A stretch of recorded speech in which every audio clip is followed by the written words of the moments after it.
So, good evening, everyone. Today, we are presenting our software requirement specification for our project called Operation Choco Nation BMS. This project focuses on designing a centralized business management system for a growing desert business where we analyzed real world operational challenges and translated them into structured system requirements. I'll start by walking you through the business context, the core problem, and how our system addresses it. Can we move on to the next slide, please?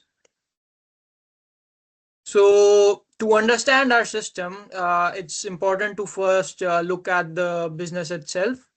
Choco Nation is a desert business that offers both in store products and catering services.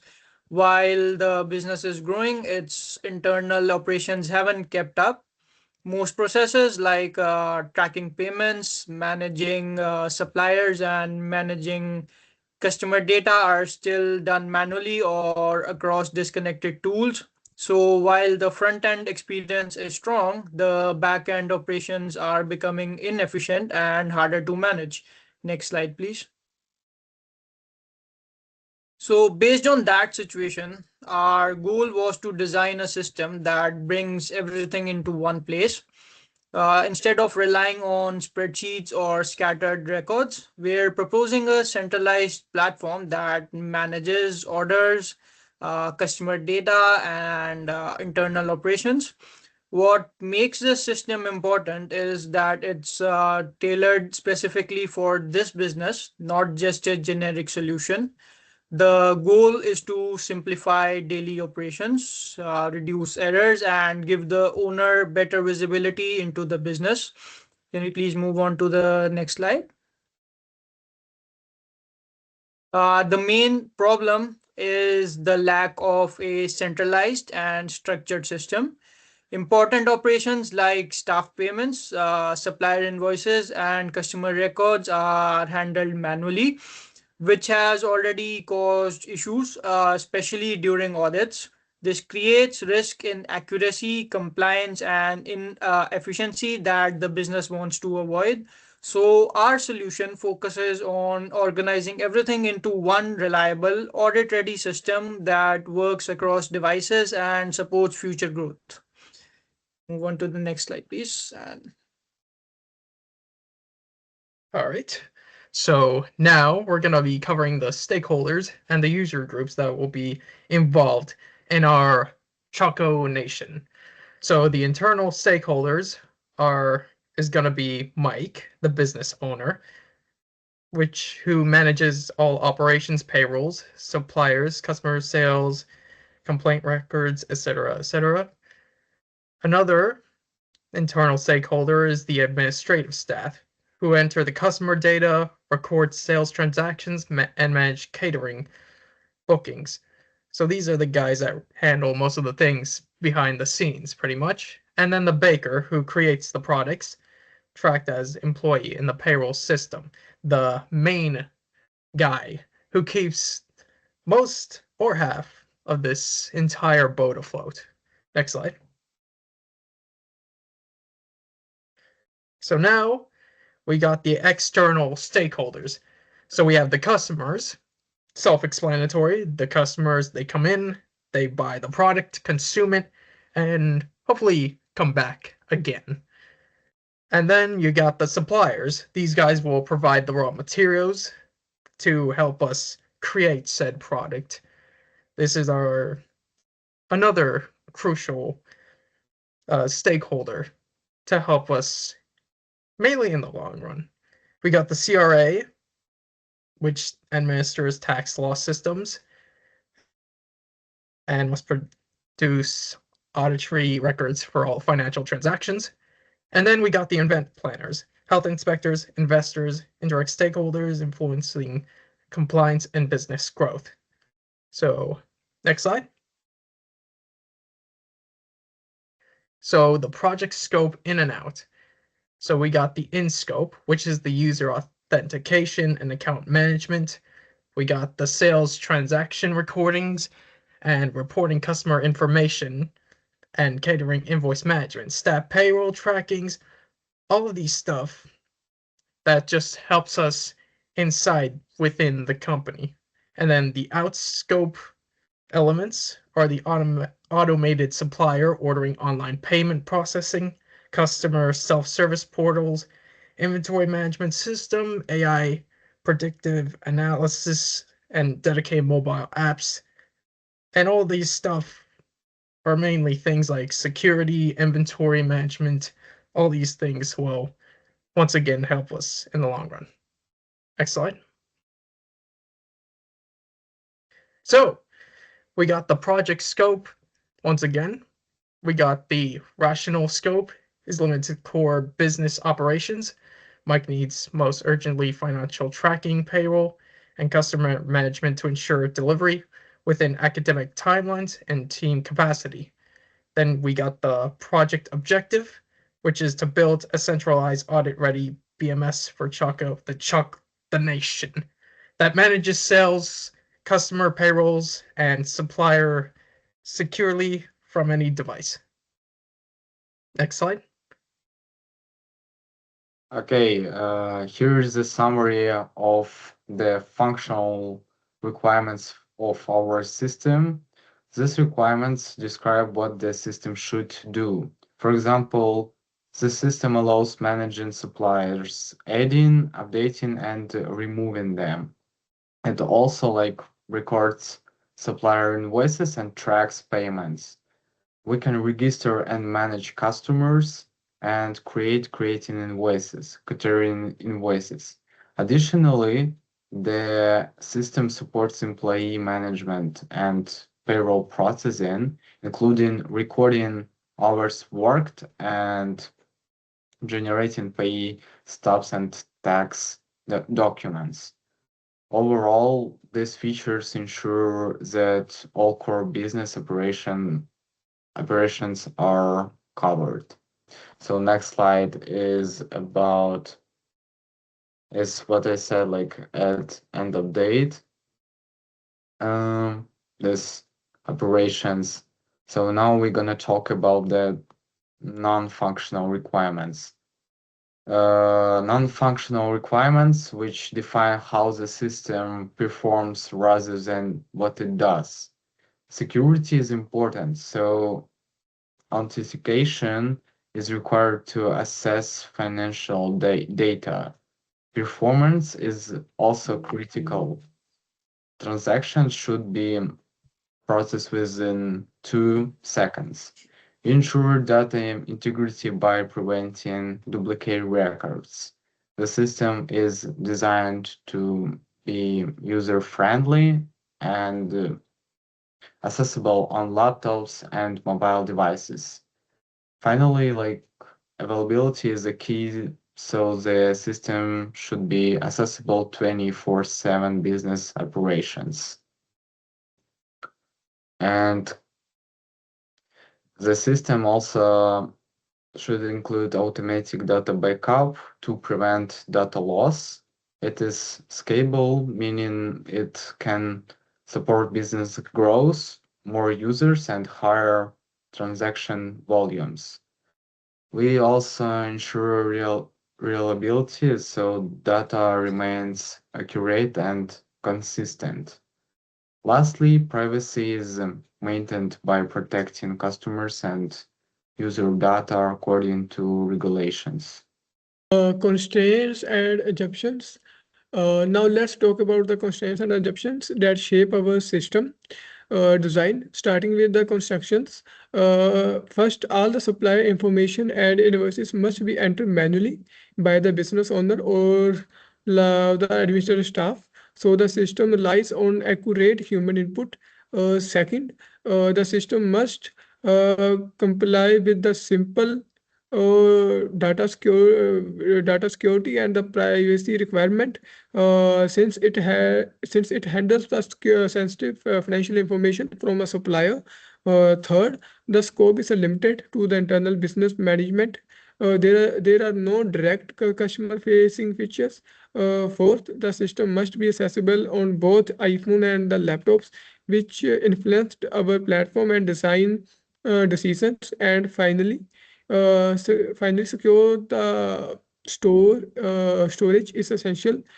Score, Finally, the securing the storage is essential to protect the business data, especially given the risk of device loss. Moving to the next assumptions, we assume that Mike and authorized staff have basic computer and a smartphone literacy. Supplier will submit a proper invoice and a payment data. The system will be accessed through the modern web browser with stable internet connection. All the management module operate together with the Choco Nation BMC. Customer information for catering services will be accurate, maintained by the staff. The staff will be constantly record the sales, payment, and the transactions, and the business will be keep the supplier and the staff information up to date for the payroll and the transaction purpose. Next slide, use case metrics. This slide present our use case matrix, complete listing for the traceability, showing the use case our team have created for the supplier component. First use case is register supplier. The actor is the owner, Mike. The triggering event is when the owner select the add supplier, and the system respond by allowing the owner to enter supplier details. This was given purity score 90. So second use case is a record supplier invoice. Again, the actor is a Mike. He select the add invoice and the system allow him to enter the supplier invoice detail. Purity score given 85. So next is the track a supplier payment. Mike select the record payment and the system allow him to record the payment made to the supplier and the track the outstanding balance. Purity score given is 80. So last use case on this slide is the generate a supplier record. Mike select the generate report and the system generate a report showing the supplier invoice and the payment history. Payment history priority score is a 70. These four use case from the core of the supplier management functionality. So going to the next slide, the like next use case is a payroll process payroll. The actor is the owner or the administrator. The triggering event is when they decide to run the payroll at the end of the pay period. This use case allow the owner or the administrator to process the payroll for the chosen pay period. It received the highest priority score of the 100. And the second last use case is register supplier. This is a refined version of the register supplier use case. The triggering event is when the owner select add new supplier in the supplier management module, and the system allow the owner to enter supplier details and also score 100. And last but not least, creating the catering invoice. When purchase for an event booking is confirmed, the system generate an invoice for the user. This was given purity score 95. Together, these use case cover the most important workflow in the system. Okay, now we're gonna talk about individual use cases, detailed use cases and domain model. So here is my individual use case, process payroll. The main actor is the owner or administrator. The goal is to process payroll for a selected pay period. From the user story perspective, the system helps calculate gross pay, apply deductions like CPP, EI, and taxes, generates pay subs, and mark payments as completed. This feature automates payroll and reduces manual work. Here's like we can see the detailed description of the payroll process. The process is triggered when the administrator decides to run payroll. The system calculates wages based on recorded hours or salary and applies government deductions. The primary actor is the owner or administrator. The process requires that the user is logged in and the employee data for a selected pay period already exists. After the payroll is processed, several outcomes occur. The payroll data is saved, pay stubs are generated, and the payroll status is updated. The main flow includes selecting a pay period, loading employee data, calculating payroll, reviewing results, and generating pay stubs. Optionally, the payroll can be marked as paid. This slide summarizes the main scenario and possible exemptions. In the main scenario, the admin selects a pay period, the system calculates wages and deductions, and payroll is processed successfully. However, there can be exemptions. For example, if hours are missing, the system shows warnings. If an authorized user tries to access, the system access is denied. So here's my activity diagram. It visually represents the workflow between the user and system. The process starts when the admin navigates to payroll and selects a pay period. The system then loads employee data and prepares for calculations. This diagram helps us understand the sequence of action clearly. This is continue of my activity diagram. After reviewing the summary, the admin can generate pay stubs. The system processes payroll data, save the results, and display a success message. If there are issues such as a missing data, the system highlights them. This ensures accuracy and transparency and payroll processing. So I'll now move into my specific contribution, which focuses on the sales reporting component. My use case focuses on helping the business owner or manager understand how the business is performing. Recording sales alone isn't enough. The real value comes from analyzing them. So this feature allows the owner to generate reports over different time periods like daily, weekly, or monthly. This helps them make more informed business decisions and works in the favor of the business. Next slide, please.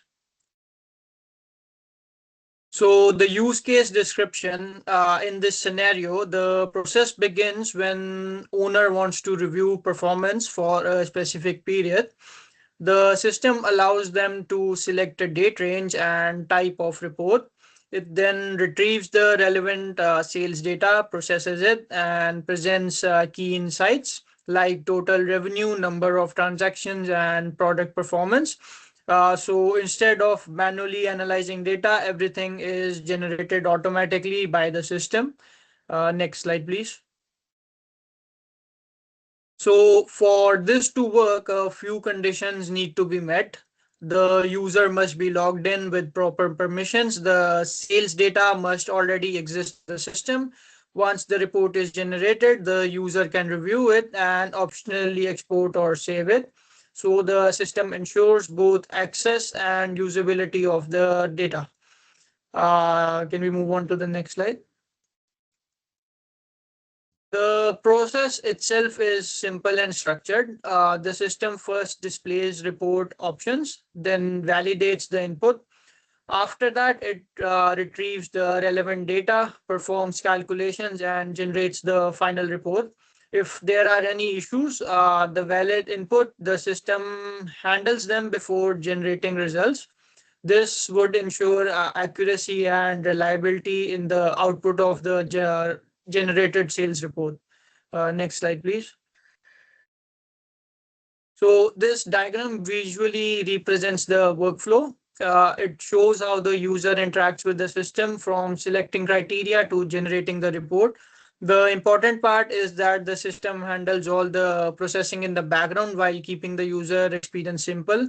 So it's clearly demonstrates the intersection between user actions and system responses. So overall, this use case highlights how data can be turned into meaningful insights for the business. Next slide, please. All right, so I'm up. So my usual individual use case allows staff to generate and store an invoice for catering services. So as a customer of this nation, I want to have a system where I can receive a record of my transactions with the catering service, including the event date, service details, and total charges, so that I can keep track of all my purchases made with this company. And next slide. So now we have the creating catering invoice, and this will be triggered when a purchase for an event booking is confirmed. When the user engages with a service while providing their info with a confirmation, the system will then generate an invoice for that user. Fascinating. So our primary actor is the staff, and the preconditions is the customer exists in the system already with an account and everything else. Then the customer information has been provided. The admin must also be logged in, as mentioned. And so same thing with the customer as well. So the post conditions after this function is executed would be a new invoice being created, and the invoice gets attached to the customer's payment history for future documentation. And so we got the main flow to start off with all of this. So the first thing will be the system will display a list of the invoice prompts and the user to enter the invoice info. It will prompt the user to do all that. Then the system takes that info and then assigns a unique ID and then displays the invoice info and requests confirmation. Then afterwards, the system ensures that all info is legitimate and then prompts the user to save all of that.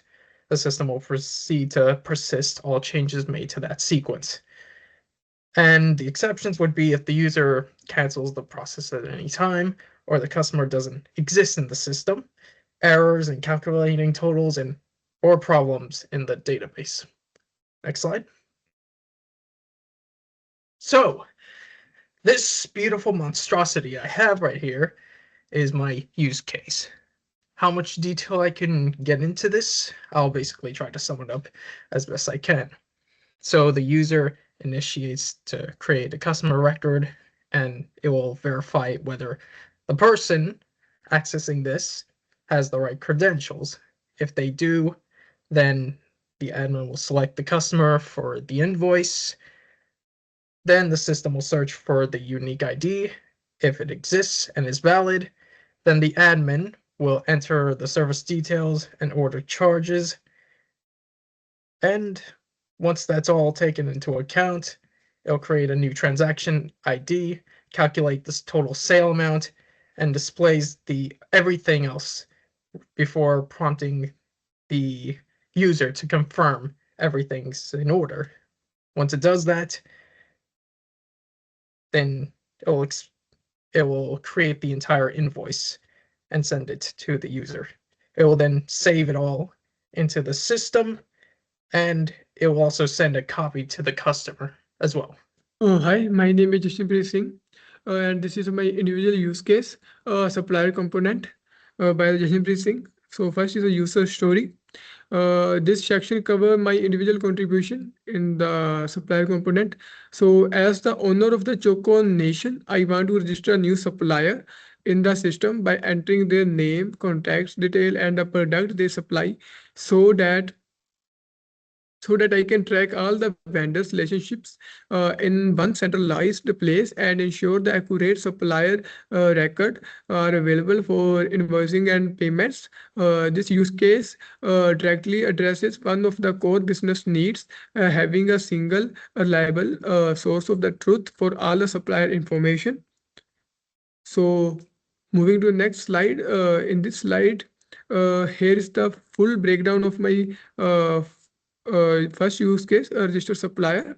The triggering event is when the owners select the add new supplier in the supplier management module. The actor is here is the mic. The related use case here include the like display all the suppliers, record the supplier invoice, track the supplier payment, and search the supplier, showing how this use case connect to the border system.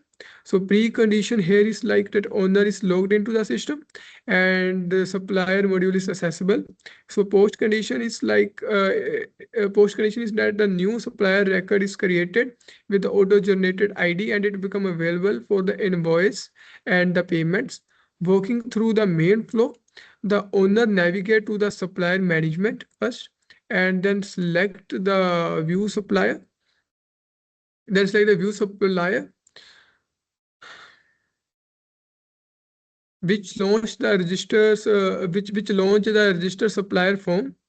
The owner entered the supplier name, contact contact number, email address, and the product supplied.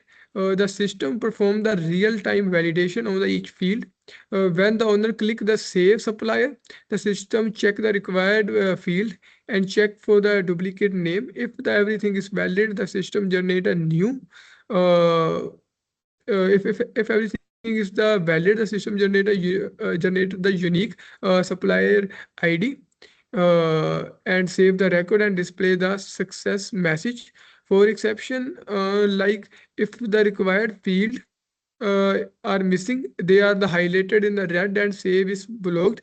If duplicate name is detected, the save is blocked. If the owner select the cancel all the data entries discarded. So this is my activity diagram. Finally, this activity diagram represent the flow we just described in my detailed use case description. On the owner side, the flow start with the navigating to the supplier, clicking the add new supplier, entering the supplier details, and then clicking the save supplier. If there are the issue, the system highlights missing the field or the showing a duplicate error. On the system side, the uh, like the system display the register supplier form, perform the real-time validation, then perform the real-time validation and then check whether all the required fields are filled. If yes, it check for the duplicate name. If no, duplicate is found, the system generate the supplier ID and save the record and show the success message. This diagram clearly map out both happy path and the exception path, ensuring our use cases are complete and the traceable. So now we have this beautiful monstrosity here called the complete class diagram. Unfortunately, due to how our PowerPoint works, we aren't able to cover 100% here, specifically with the class diagrams up top. But rest assured, everything is where it's supposed to be, right? There's too much to go through here, so unfortunately, I won't be able to go through every single little nitty-gritty here, but rest assured, we got everything under control here. And yeah, there will be more in the document that we'll submit, the final document. Next slide. So, in conclusion, the Chaco Nation BMS addresses critical operational challenges caused by manual processes and fragmented data management. By introducing a centralized, structured, and user-friendly system, the solution improves accuracy, supports CRA compliance, and streamlines key business operations such as sales, payroll, and supplier management. This system not only reduces financial risks, but also provides a scalable foundation for the future growth and efficiency. Next slide. So, thank you for hearing our talk, and will hope to be expanding our nation going forward. Thank you for your time, and we look forward to hearing from you. Thank you, everyone. Thank you.